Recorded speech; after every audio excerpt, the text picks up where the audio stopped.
Good evening and thank you for joining us in this news broadcast. We have plenty of stories to cover for you this Tuesday, but these are the top stories.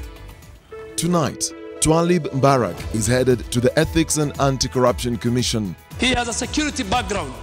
He has worked in the military, he has a discipline. And I don't think whether he will let down the people of Kenya. The National Assembly has endorsed Mbarak as EACC CEO. Also tonight, wamepatikana na silaha, boss, arrows, wamepatikana na mapanga. After the clashes in Koben, police make arrests including government officials. Also, child prostitution, child pornography and sexually abusing minors earns a 45-year-old Nakuru man a 52-year jail sentence. Plus, Jackson Kibour has won a divorce case, another one. Mimi nimekonda lakini nafikiri mimi mtanona kidogo. NTV Tonight with Dennis Okari. Well, just under 2 weeks until the end of the year, 6 days to Christmas. Thank you for watching. You can watch us live. That is ntv.co.ke/live. Also on YouTube, Facebook and Twitter, NTV Kenya. That's our handle.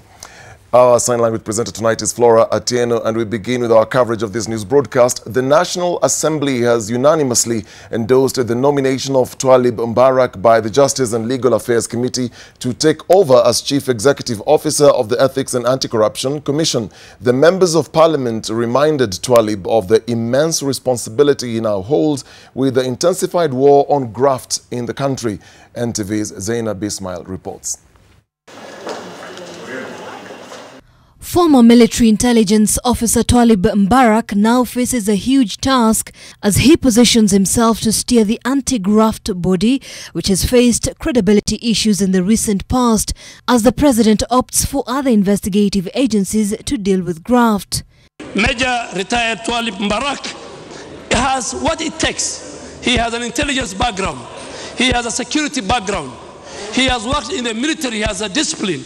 And I don't think whether he will let down the people of Kenya. Indeed, legislators seemingly echoed the executive's new regard for the EACC, saying it has been the weakest link in the fight against graft, and asking the new CEO to start by cleaning the EACC secretariat, which they say is rotten to the core. If Major Barra gets there and finds that EACC is unreformable, bring the petition here, we wind it up, it becomes a department of DCI. This is one institution, Mr. Speaker, that we have even looked outside for divine intervention. We have even put an archbishop in it to be the chairman.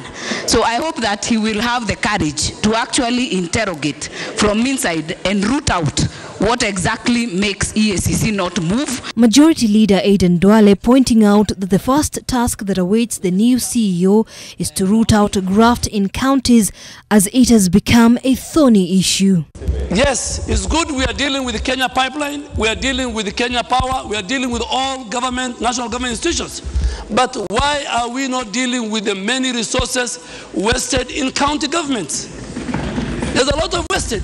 Mr. Speaker, the amount of money that we waste in counties is just too much through corruption.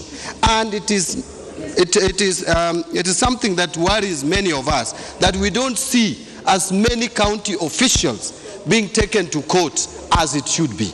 Duale also asked Twalib to establish a good working relationship with other organs fighting corruption if he is to win the fight.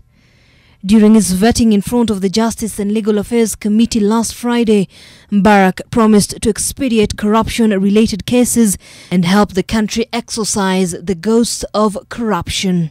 Mbarak will replace Halake Wako, who has served his non-renewable term at the Commission as the Chief Executive Officer. Mbarak's name will be forwarded to President Uhuru Kenyatta for the official appointment before being sworn in by Chief Justice David Maraga. Zainab Ismail, NTV. 3 senior officials at the Kenya Ports Authority Retirement Benefit Scheme have been arrested by officers from the EACC alongside 2 officials from partner companies on suspicion of defrauding the organization of 700 million shillings in a project to purchase land. EACC says that the suspects will be presented in court on the 20th of December to take plea. The charges facing the accused have already been presented to the office of the DPP, and the suspects Renson Juma, Joanne Karema, Joy Asiema, all trustees at KPUBs, and Joseph Kanyi, a partner at Kanyi Advocates, and Jane Karanja, a director at Kikambala Development Company, who were arrested on 17th December, are facing charges of conspiracy to commit an economic crime, abuse of office, fraudulent acquisition of public property, dealing with suspect property, and breach of public trust. The EACC has directed Frederick Oyugi, Maurice Amawa, Harry Arigi, and Ephraim Ringo to report to the nearest EACC office with immediate effect, as they are persons of interest.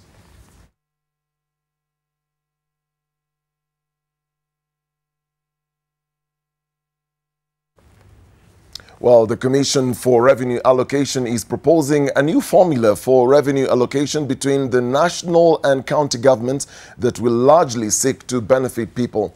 In the new formula, CRA is proposing sharing revenue according to devolved functions as opposed to putting emphasis on landmass. The new formula at the same time rewards counties that will do well in revenue collection and prudent usage of public resources. NTV's political affairs reporter Kennedy Mureithi with this report. For the next 3 weeks, Kenyans and governance stakeholders will have an opportunity to ventilate on a new formula the Commission for Revenue Allocation has released for adoption to be used for the next 5 years. This is noting that since the advent of devolution, there have been 2 other formulas deemed transitional. In this third-generation formula, the Commission for Revenue Allocation seeks to even out revenue sharing amongst counties and the national government, especially after an outcry from some regions, including Mount Kenya, whose leaders have argued that the formulas in place did not factor their contribution to the country's gross domestic product. The Commission in the third basis hopes to enhance service delivery. And to do that, then we must have a link between devolved functions and the weight and the expenditures. As per the new formula recommendations, devolved functions are to be the parameters used in determining the amount of money to be set aside for the function. The Commission is recommending a 15% of the shareable revenue to health, where the indicator for expenditure need is the huge number of uninsured population. On agriculture, the Commission is using the rural population as the indicator and proposes a 10% of the shareable revenue. An allocation of 18% is proposed for what the Commission identifies as other county services such as pre-primary education, village polytechnics, child care facilities, public entertainment and public amenities. 3% is allocated for urban services and environment such as air pollution and noise pollution. For public administration, the Commission proposes an equal share of 20% of the total shareable revenue. In an effort to promote what the Commission calls balanced development, it notes 3 indicators. These are land area at 8%, county road network at 3%, and poverty index at 15%. This is to cater for the functions of transport, trade development, and regulation. Where you have more poor people, you have development gaps, you have fewer health facilities, you have fewer roads. So we assume there is a very close relationship between poverty and the levels of development. That is why we are using that to promote balanced economic growth. For counties that will have upped their revenue collection game, there will be an incentive of 2% of what the county has collected if it has surpassed its set target. And for governors who will have used resources allocated prudently, putting into account recommendations from the Auditor General's report, there will be an incentive of 3% of the shareable revenue to the county that will have met such targets. For every 100 shillings a county collects, they will get 20 from the equitable share. The formula after public participation will then be submitted to the Senate for further debate and ratification. Kennedy Mureithi, NTV. To get better understanding of the issues, Dan Mwangi will interview the Commission on Revenue Allocations chairperson, Jen Kiringai, live in the second part of this bulletin. Let's move on now to another story. A 45-year-old mortuary attendant has been sentenced to 52 years in prison for promoting child pornography. Thomas Musabire Kidemi was found guilty of 6 counts of sexual offences against 2 schoolboys. Nakuru Senior Resident Magistrate Eunice Kelly said the punishment was for offences of promoting child prostitution, child pornography, sexual activity against minors.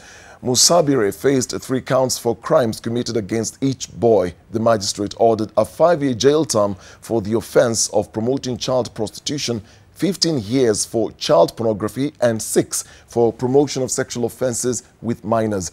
Musabire will serve 15 years in jail as the court ordered that the sentences be served concurrently. Musabire was convicted on November 28 after the prosecution, which was led by Dennis Okari, proved beyond reasonable doubt that he had indeed committed the offence. Having found that the offences were committed indeed in the same transaction, I order that the sentences be served by the accused person concurrently. An eldred court has granted yet another divorce to 85-year-old controversial politician and businessman Jackson Kibour from his 3rd wife of 43 years, Naomi Jeptoo Kibour, this time round on account of his wife's cruelty and neglect. Last year, Kibour divorced his 2nd wife of 52 years, Josephine Jepkoech, for what he termed as desertion. Kibour welcomed the decision by Principal Magistrate Naomi Wairimo, saying that their 43-year-old marriage had run its course and that his once loving wife was out to end his life. 85-year-old Jackson Kibour is a happy man. Just last year, the court granted Kibour divorce from his 2nd wife, and today he sheds off yet another woman from his seemingly complicated love life, his 3rd wife, Naomi Jeptoo Kibour. Nashukuru koti hii kwa sababu aliona hiyo shida yangu, akaweza kutoa hii mama kwa mimi, kuwachana na huyu mama, walifanya mzuri. Hata wengine mimi nimekonda, lakini nafikiri mimi tanaona kidogo sababu huyu mama ametoka. The man who has had 4 wives in his lifetime accused his 3rd wife of cruelty and failure to meet his conjugal needs. Kibour also says that his wife of 43 years either treated him with contempt or neglected him altogether, which caused him untold psychological torture. He says his wife collaborated with some of his children in her hostile treatment of him. Amepiga mimi na watoto yake mpaka nachuna mimi. Sasa inaonekana hata huyo mama anataka kuharakisha maisha yangu. Kwa hivyo ni sawa kabisa. Imeweza kuzingatia ile kwa kizungu tunaita ground of cruelty, na ikapata kuwa ndio mama alikuwa cruel towards mzee. Na ile mambo mengine ambayo aliweza kufanya, na koti ikaweza kuona kuwa hiyo ndoa haiwezi kustahimili na kuendelea. Kibour now says that he will settle for life with his youngest and now only wife. He says he has reservations about dividing his wealth with his 2 ex-wives, although he intends to honor the directives of the court. Hapana, mimi siwezi kuoa, mimi mwaka yangu imekuwa mingi, siwezi kuoa ingine. Nitakaa tu, iko bado iko na moja ingine, ile ya mwisho. Those among his children who supported his wives in his mistreatment will suffer the same fate as their mothers. Sasa wale watoto mbaya, ile wanapenda mama yao, si lazima wanapata mama yao. Wale ilikuwa nzaa hata mimi napanga, sio ni mama. Kibour's 1st wife is deceased. The politician come businessman says he expects a much simpler life with the exit of his 2 wives from it. Charity Mwangi, NTV. Two families from Kipsika village, Mount Elgon constituency in Bungoma County are mourning the death of their loved ones who passed on moments after undergoing circumcision the traditional way. Another candidate who faced the knife 2 days ago is hospitalized and in critical condition. NTV's Zacchaeus Mosame with the details. Villagers gather in disbelief as they try to come to terms with the death of their two young sons, whose bright future was cut short moments after undergoing circumcision. 16-year-old Wilson Komon and his age mate Ivan Wekesa faced the knife 6 days ago. Their condition worsened and were rushed to Bungoma Referral Hospital before they were confirmed dead. The preliminary report indicates that the two died of tetanus. This has given residents a reason to point a blaming finger at both their parents and the circumciser.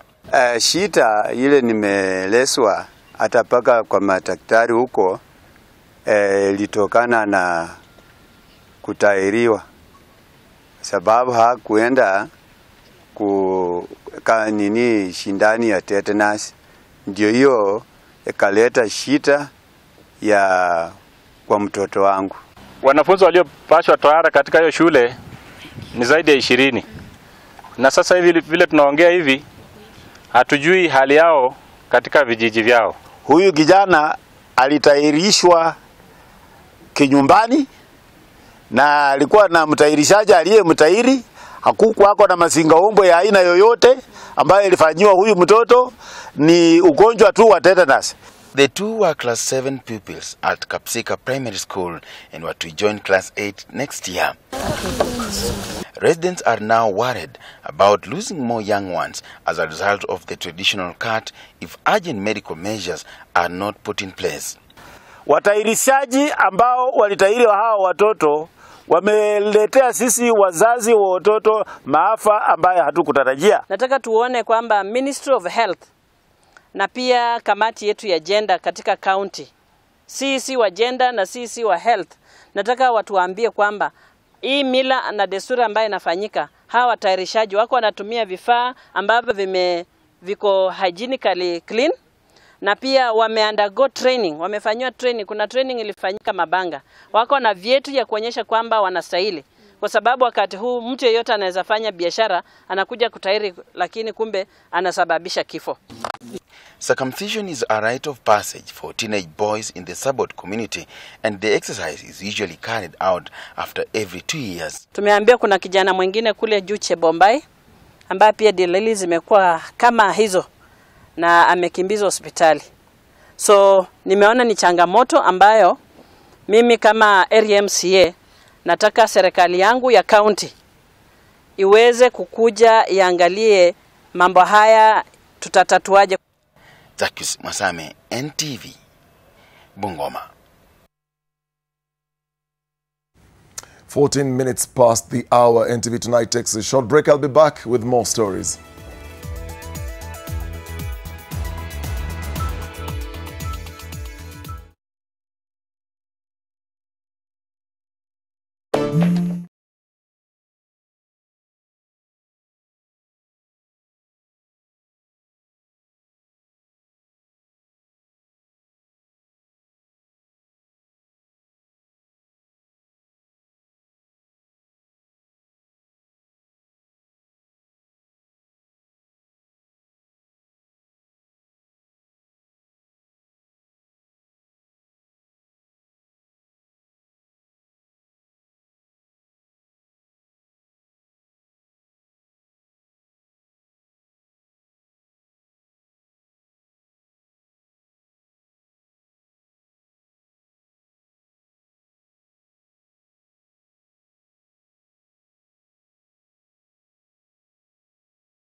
Welcome back to NTV Tonight. 18 people have been arrested today during a crackdown by police in Koben, Narok County, following recent ethnic clashes witnessed on Friday evening.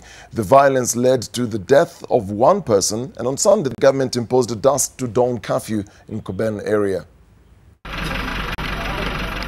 Police in Nkoben area, Narok County, conducted a crackdown Tuesday morning in Kapkolu camp, the neighbors Masai Mau forest, and arrested 18 people who were suspects in the ongoing ethnic clashes that left 1 dead, 15 injured, and 25 houses tortured. According to Narok County Commissioner George Natembea, the operation, which was conducted earlier today, has revealed unknown details of possible occurrence of clashes, since more culprits are believed to be living in the same camp. Hawa watu waliweka ile camp wakati tulitoa watu wale ambao walikuwa wameingia kwa msitu kinyume cha sheria. Walikuwa wameenda, alafu watu wakarudi tu from nowhere, na hawa vijana wengi ni vijana na wengi wametoka sehemu ya Transmara East. Ni watu ambao wamekuja ni kama kuja kuspeculate kama watapewa shamba. Unajua watu waliingiza sianza kusema watu watakuwa compensated. So napata mtu ambaye hakukuwa ameingia ndani ya msitu akijua kwamba kutakuwa na mambo ya kulipa watu, unapata mtu anakuja anajibandika hapo, anakaa hapo na ana kazi maalum ambayo anafaa. Tulitarget hii camp kwa sababu wakati kulikuwa na vita, watu wakichoma nyumba, unapata ikifika jioni hawa watu wote wanaenda barabara moja, wanaingia ndani ya kambi. So ikakaa kwamba hiyo kambi ni mahali ambapo watu wanapanga hii mambo ya vita, kwa sababu wanakuja ni kama watu ambao wako very organized. Natembea says police have recovered crude weapons such as bow, arrows and machetes used during the clashes. He has called upon residents to be vigilant and report any suspicious incidents to the police.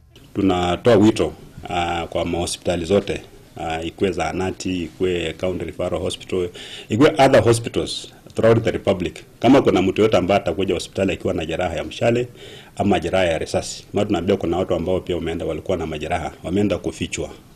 Kuna wengine sio wamefichwa kule Gilgil, wengine wamefichwa hata wamepelekwa Kenyatta National Hospital kwenda kujificha. Kuna maofisa wengine wa polisi ambao inasemekana walipata majeraha. Kuna mtu amekuja nyumbani live, alafu anapata hapo na mshale kwa kichwa. Officer alikuwa anafanya nini kwa vita? Unaona hao wengine pia wana coordinate hizo vitu. So hata wa officers ambao tunashuku kwamba walikuwa na participate kwa hizo vita, tungepata hizo hospitali. Wakipata majeraha tu tueleza mara moja ili tupate kukagua watu tujue walikuwa na participate katika hizo vita ili hatua ichukuliwe. It will be remembered that in September, the area witnessed week-long ethnic clashes that left at least 4 people dead, scores injured, and over 50 houses torched. Doreen Majala, NTV. Let's move on. Our Embakasi Central MP Benjamin Gadhiru and 4 other co-accused have been released on 200,000 shillings cash bail after they were arrested this morning and charged with obstructing police officers during an eviction and demolition exercise in Nyama Villa Estate, Kayole area. There were confrontations between the residents and police officers at the scene. The residents insisted that the eviction was illegal and they never received eviction notices. Brick by brick, buildings that until 6 a.m. today were houses came down, descended upon by excavators in Nyama Villa Estate in Kayole area. The demolitions are alleged to have happened on account of an ongoing land dispute. Katika ile harakati ya kuharakisha nitoe vitu na mama na watoto, nimepata watu karibu 50 kwa nyumba, wako na reflector, na askari wamesimama hapa nje. Wakati nimejaribu kuuliza nini inaendelea, nikaambiwa toka. Nikawaambia wacha nitoe vitu pole, wakasema tutakutolea vitu. Nairobi County officials arrived with an eviction notice from court and ordered homeowners and tenants to leave their houses immediately. Residents were forced to try and save their belongings in the process. They claimed that they had not been issued with eviction notices. Amesema yeye akona kutoda, lakini sisi tunajua ni pesa wamepewa, na hata kama wamepewa hatutakubali hiyo pesa ikuje kutumika kufinyilia wananchi. Tumekuwa tukiishi hapa kila siku. Miaka ngapi? Mika nimekaa hapa miaka 12. Hizo miaka 12 hata shamba ni yako. Usingekuja unifukuze nikijenga. Ukuja unifukuze siku ya kwanza. Embakasi Central Member of Parliament Benjamin Gadhiru was arrested during the morning melee and accused of willfully obstructing police in the execution of offering security during the execution of the court order. The residents have criticized the manner in which the exercise was conducted, claiming loss of property through theft and destruction. Na baadhi ya vitu zimepotea. Wamechukua kibeti ya mama, ilikuwa na dokumenti zote na ilikuwa na shilingi 15,000. Halafu kuna kamera zilikuwa pale ndani. Kuna vitu zingine mingi hata sijaangalia ni nini na nini imeenda. Eunice Omolo, NTV. From that demolition story in Kayole, and going back to our earlier story, the issue of revenue allocation and the debate that has been opened up is a conversation to watch as the days go by. Following this story by Kennedy Mureithi, Dan Mwangi now joins us live with an interview with Jane Kiringai, the chairperson of the Commission on Revenue Allocation. Dan? Thank you very much, Dennis. And like you said, I'm with the chairperson of the CRA. Thanks for joining us, madam. And just to get some context into the conversation we're having, there's a number of numbers that you released today in terms of your proposals. And let's look at some of them in regards to the proposals. And the highest in terms of the allocations is Nairobi with 17.44 billion shillings, Nakuru at 11.79, Turkana 11.69, Kakamega at 11.3 billion, and Kiambu at 10.05 billion. On the other side of the scale is the lowest. And just to point out that the lowest does not mean that it has a very low per capita allocation, and Lamu is at 2.46 billion, Isiolo at 3.78 billion, Tharakanithi 3.76 billion, Elgeyo Marakwet at 4.13 billion, and Taita Taveta is the fifth from the bottom at 4.25 billion shillings. And just coming from these numbers, there are some counties that have been accused at times of trying to stay marginalized just so that they can benefit from these allocations. How do you ensure that the system is tamper-proof in regards to the sanctity of this system is not abused? What we're trying to do in this proposal is align expenditure needs to the allocation to counties. What do I mean? In the previous formula, you notice that a lot of money was put on population. That population was used as a basis for expenditure need. But what we're trying to do in this loud, we are asking, what are the functions that counties are or services that counties are supposed to deliver? If it is health, what is the best measure for the need for health? And in our case, this time we're saying it is every Kenyan without a private health insurance cover. It is every inpatient visit in a public facility, and it is every visit, the inpatient days equivalent. For agriculture, we're saying counties are supposed to deliver agriculture and livestock extension services. Then we ask, how do we measure that? Is by the number of rural households. For water, counties are expected to deliver water. So who needs water? Is the households without access to water. So the way we try to make the formula tamper-proof is very closely align expenditure allocation to the expenditure need. Okay, and not too long ago, we had some politicians who are, complaining about the allocations they get, especially from the Mount Kenya region. Yeah. And when I look at this new formula, well, it's to some extent works to their preferences, because we are seeing I see 36 counties. Look at the 2017-18 and the 2018-19 figures based on your proposals. 36 counties have gotten an increment in regards to what they should get, and the Mount Kenya counties are all there.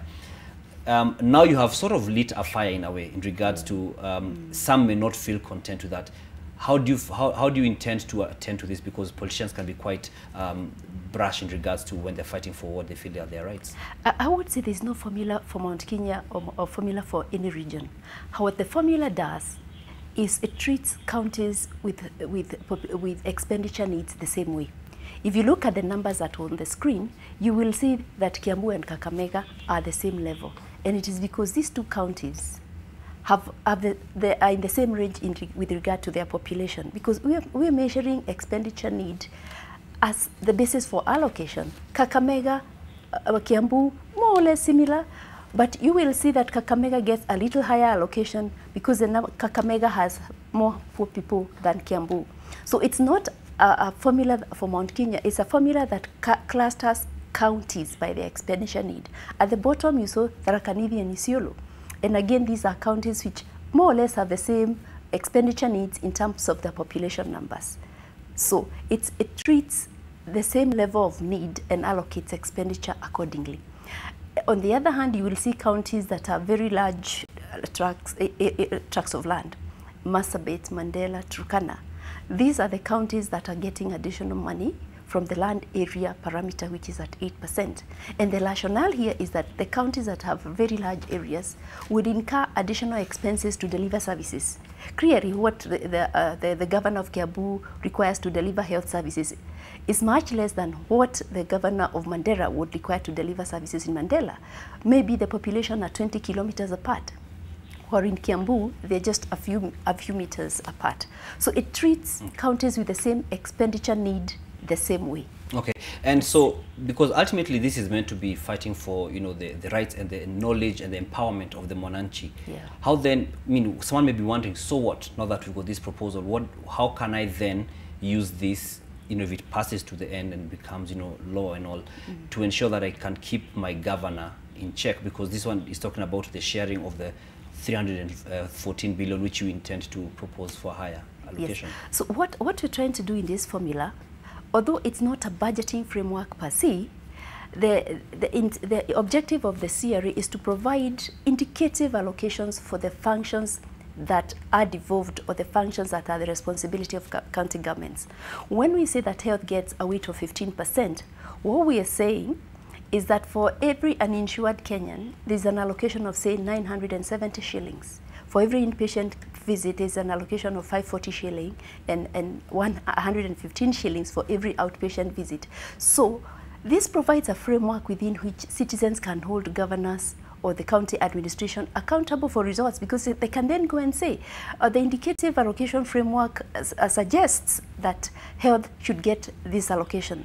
But perhaps the governor then puts, or the county administration puts it in a completely different area, which probably may not even be a devolved function. For example, bursaries, we see that as a very, very popular area, and education is a national government function. And then you see some counties will allocate very little to health. So we're hoping that citizens will use this new framework to hold the county administration accountable for results. Okay, and just my last question in closing, and we're in a season when we're seeing a lot of cases coming up of how public funds have been or redirected into places or to the pockets they should not be going into. As much as you don't have the oversight authority in regards to, you know, you can chase down and, you know, prosecute anyone, what then can CRA do, or has CRA done in regard when you put these proposals together to ensure that you have a watertight system and structure to ensure that we don't lose this money? Just very briefly. Thank you. The oversight mandate, like you said, is for the county assemblies and for Senate. But what we are doing in this formula is creating an incentive for that encourages county administration to adhere to fiscal responsibility principles and efficient use of resources. What we have done is we'll be creating an index of that takes into account the audit findings. The county institutions say the internal audit function up and running, a county budget and economic forum up and running. We'll create an index around those key variables and allocate money based on the score for every county using that index. So that provides an incentive for counties to have clean audits, to put in place the audit function, and also the county budget and economic forums. So that's the least we could do from where we sit, given that our mandate is to make recommendations on public financial management, not necessarily oversight. Okay, thank you very much, Jane Kiringai, who's the chairperson of the CRA, that's the Commission on Revenue Allocation, giving us an idea of what exactly the proposals that they've put forward today, which are out for public participation. Then they shall be taken to the Senate for debate and hopefully for ratification. Back to you, Dennis. Well, thank you very, very much, Dang. We are taking another short break. We'll be back with more stories. Stay here on NTV Tonight.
Hello once again. Now let's take down to business. Small business traders are protesting the presumptive tax whose implementation is set to begin in 2 weeks and are calling on the government to review it immediately. The Kenya Revenue Authority, however, insists that the new tax is modest and a key avenue to expand the revenue base in order to reduce the budget deficit in the country. Lilian Kiarie with the details.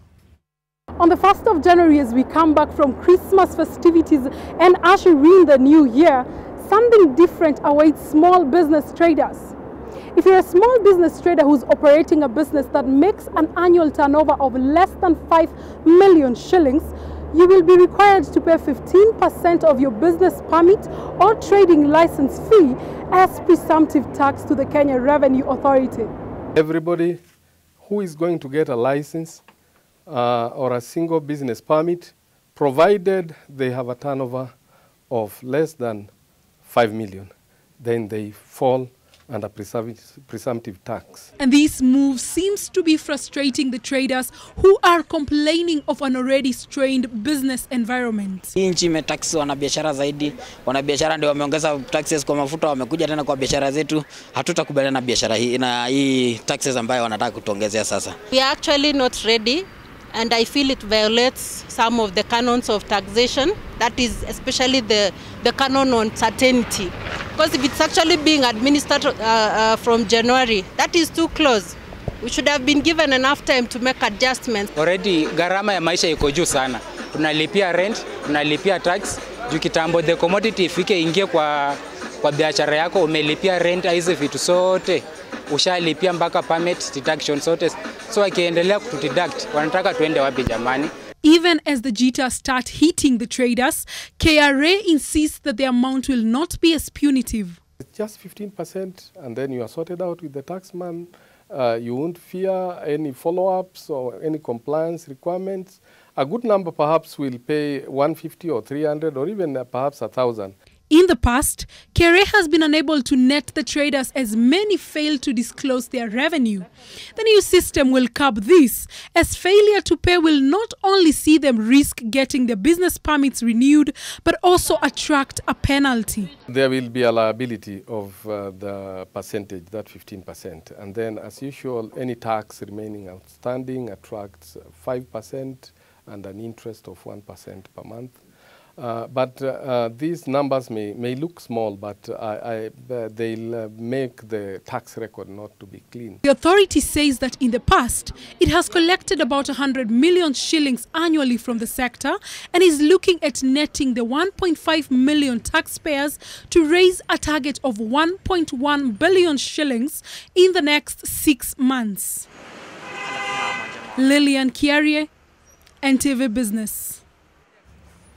Now, Kenya's largest telecoms firm, Safaricom, continues to lose its grip of the country's telecommunications sector, having shared 1.2% of its market share between July and September this year, even as rivals Airtel and Telcom recorded marginal gains of 0.9% and 0.2% respectively. According to statistics by the Communications Authority of Kenya, Safaricom's market share stood at 64.2% as of September this year, down from 71.9% in the same period last year, followed by Airtel at 22.3% and Telcom Kenya at 9%. Over the same period, the value of mobile money transactions hit the 2 trillion shillings milestone, even as mobile penetration shot past the 100% mark. And this over 100% is just because there are people who have more than one SIM card, which means that the numbers cannot just be ceilinged at 100%. Let's cross over to banking, and it's a sigh of relief for depositors of Imperial Bank following a statement from the Kenya Deposit Insurance Corporation, KDIC, directing that they can access 12.7% of their deposits through Kenya Commercial Bank. Now, this comes on the back of the December 11, 2018 joint statement between the Central Bank and KDIC, which provided a duration of 14 days within which depositors of Imperial Bank were expected to begin accessing their deposits through KCB Bank. KCB has been engaged by the Central Bank and KDIC in discussions regarding Imperial Bank following submission of its September 2017 binding offer regarding the bank, which was placed under receivership in October 2015.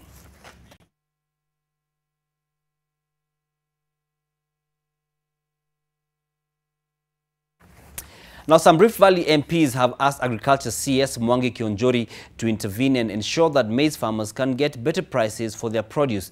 Nandi Hills Member of Parliament Alfred Keter and his Moiben counterpart Silas Tiren said cartels in the agriculture sector are trying to block the government from raising maize prices, which remain low even as the cost of production keeps rising. The legislators were responding to a statement by the PS in the State Department of Agricultural Research, Professor Hamadi Boga, that the government would not increase the price of maize above the 2,300 shillings per a 90-kilogram bag announced earlier. The price of 2,300 is really way low compared to the expectation of the farmers, and considering the cost of production, which is way above even the 2,300. We are estimating it to 2,400, and we expected the government to give us a price of not less than 3,600. If the government could actually purchase maize at 3,900, imported maize 3,600, what is so difficult with helping the farmer? Helping a Kenyan farmer who has worked so hard and has employed so many people and is willing to work to produce more food. Let's stay on food and food security. The National Irrigation Board has begun reviving irrigation schemes in Baringo South Sub-County, which had been abandoned for 2 consecutive years following rising insecurity in the area. Farming activities in the Embosos and Mukutani irrigation scheme, which had been halted for 2 seasons as farmers fled the area due to cases of cattle rustling, is expected to gradually pick up as residents return to their homes. And Irrigation PS Fred Segor, who toured the area, said the ministry has started to rehabilitate the irrigation canals, which will be used to irrigate over 1,200 hectares of land in order to ensure food security.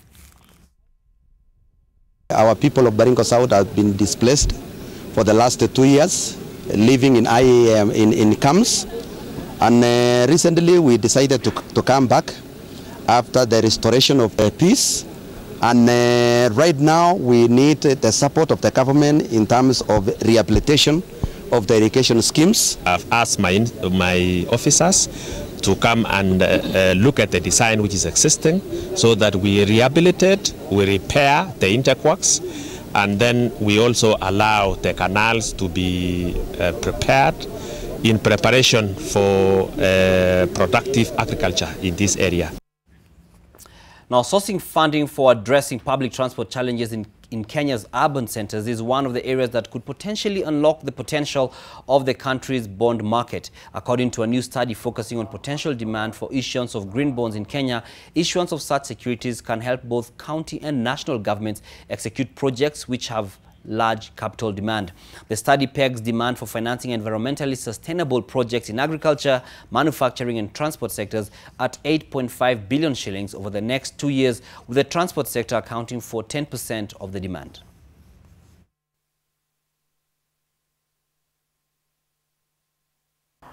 Some of the infrastructure projects are large, like the BRT. If we talk to the municipal county of Mombasa, as much as they would like to do a BRT, $180 million for that municipality is very expensive. And financing that's where the climate smart bonds, for example, if managed well, could come in. Business is done, so am I, but Dennis is not. Good night.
Welcome back to NTV Tonight.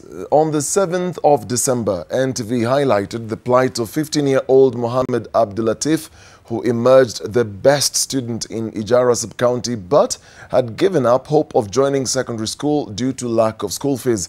Majority Leader of the National Assembly of Kenya, Eden Duale, came to the rescue of the boy, formerly a pupil of Hara Boarding Primary School in Masalani, after he attained 390 marks in this year's KCPE.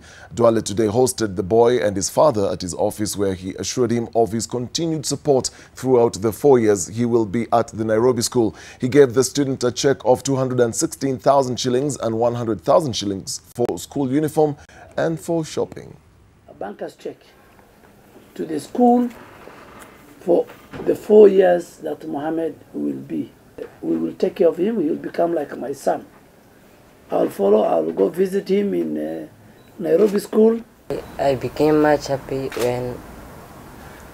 when you said that you will sponsor me the 4 years of my secondary studies. I will work hard and achieve my dream.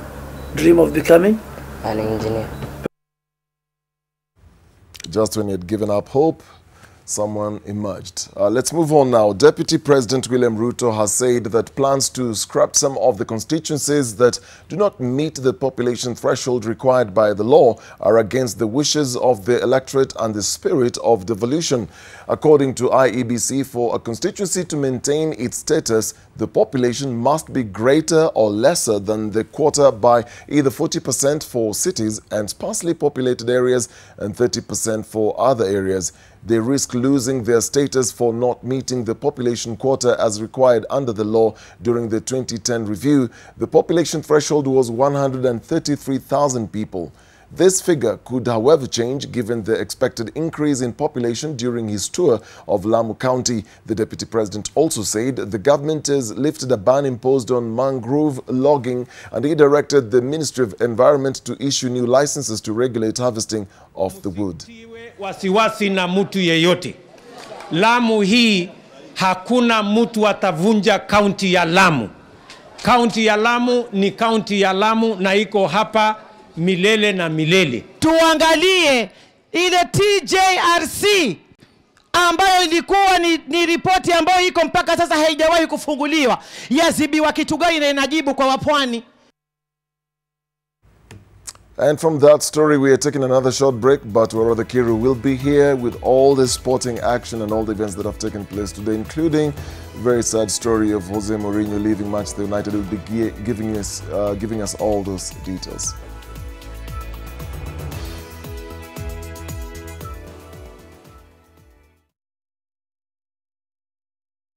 Continuously ranked amongst the top universities in Africa and best in East and Central Africa, the University of Nairobi invites applicants for the January 2019 intake in our campuses in Nairobi, Mombasa, Kisumu and the Eldoret Learning Center. For more information and courses offered, visit our website www.unbi.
Sport, I am Warothe Kiru, and Kariobangi Sharks won for the first time in the Kenyan Premier League this season, beating Sony Sugar 2-0 at the Kasarani Stadium. Sharks, who are drawn with AFC Leopards in the KPL opener, will now focus on their CAF Confederation Cup first round return leg on Saturday in Kumasi, Ghana against Asante Kotoko. And moving on, it was a tough year for the women national team, the Harambee Starlets, whose ticket to the Women's Africa Cup of Nations was snatched at the 11th hour, but there just may be a silver lining for women football in the country. FIFA has earmarked Kenya as one of the countries to invest in heavily, with 100 million in funding lined up. This is just one of the issues that they will be bringing in, and to this end, numerous women's coaching, referee and administrator clinics are being held across the country. The growth of women's football in Kenya has been stifled due to lack of funds. Despite the abundance of talent, the FKF Women's Premier League was halted for a bit, and it's also witnessed numerous walkovers due to lack of sponsorship. But there is light at the end of the tunnel, with Kenya selected to pilot a new women's football development program through which the world governing body is aiming to reach at least 60 million female players by 2026. Put our head down, we worked on our Women Premier League, we worked on our Division 1, we used funds on FIFA to put in those leagues, we put our team out there, our team played the most national team matches in that period of time, and FIFA saw it and said, look guys, we're going to invest $1 million in you in the next 2 years, to develop more of these girls, to go to the grassroots, to get the under 13s, under 14s. Because remember, girls don't play at that age. We want to bring them in the fold now. To do what we're doing for boys and women, it's a matter of time.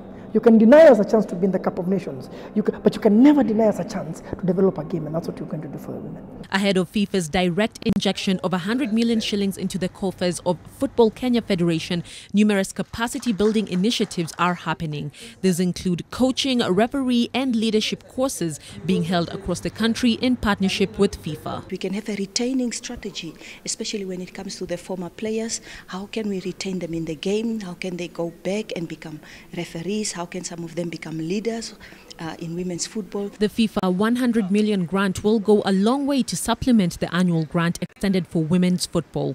In addition to growing the referee, coaching and administrators talent pool, FKF also plans to initiate under 13 and under 15 leagues through partnerships with primary schools. They're trying to build the stories of motivation, and the ladies here are pretty excited, you know, and they're passionate about the game. And what we want at the end is to have people coming out of here going on to achieve success with the national teams. Meanwhile, Vihiga Queens retained the league title this weekend after being awarded a walkover as a result of Makolanda's no-show.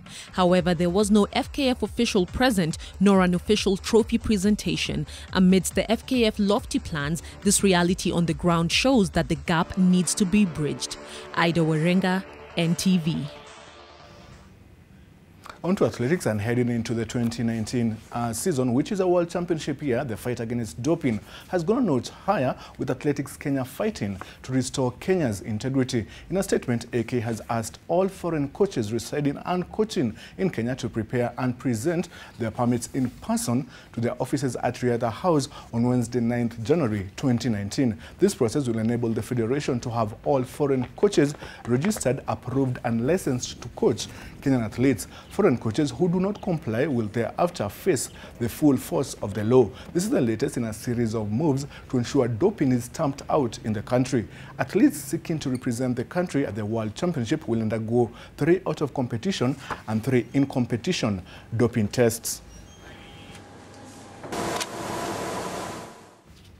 On to golf, and Montaiga Golf Club's Greg Snow returned an excellent score of 2 under par 70, the best of the third round, to take the lead of the Safari Tour leg at the Thika Greens Golf Resort. Snow, who is the overall series leader, had started the round in 3rd place. Overnight leader Timothy Omuli dropped to 2nd spot, 2 shots behind Snow, with Simon Ngige 3rd. Long-hitting Dismas Indiza had a rough day on the greens, shooting 3 over par 75 to take his tournament total to 1 over par 217, leaving him tied for 4th alongside Nyali's Njuguna Ngugi heading into the final day. The Safari Tour is a 6-leg series that seeks to give professional Kenyan golfers a chance to sharpen their skills ahead of the 2019 Kenya Open, which will be a PGA Tour event.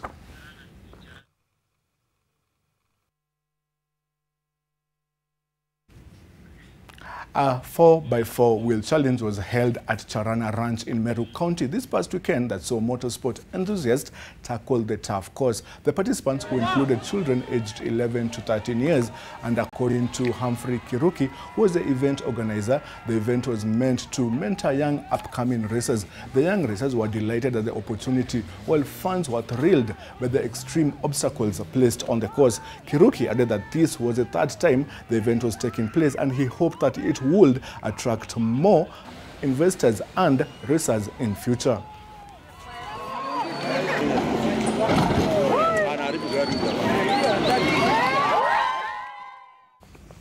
And now onto the story that has made headlines all through the day. And Tottenham Hotspur manager Mauricio Pochettino says he's fully focused on managing the Northern London club, despite being the bookmakers' favourite to take over from Jose Mourinho, who was sacked as Manchester United boss earlier in the day.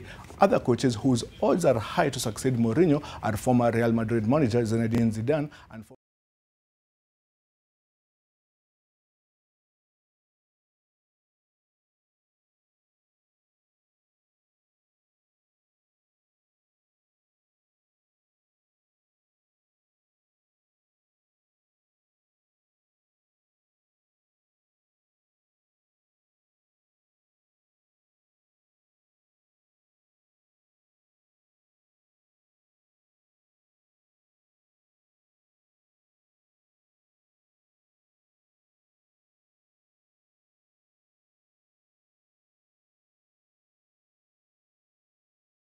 Christmas Day, and one figure that is associated with Christmas is Santa Claus, a legendary figure originating in Western Christian culture, who is said to bring gifts to homes of well-behaved children on Christmas Eve or early morning hours of Christmas Day. Christmas came early for children at the Muthaiga Golf Club as a gift-laden Santa landed on the greens on Saturday during the Chief Defence Forces golf tournament, much to their delight.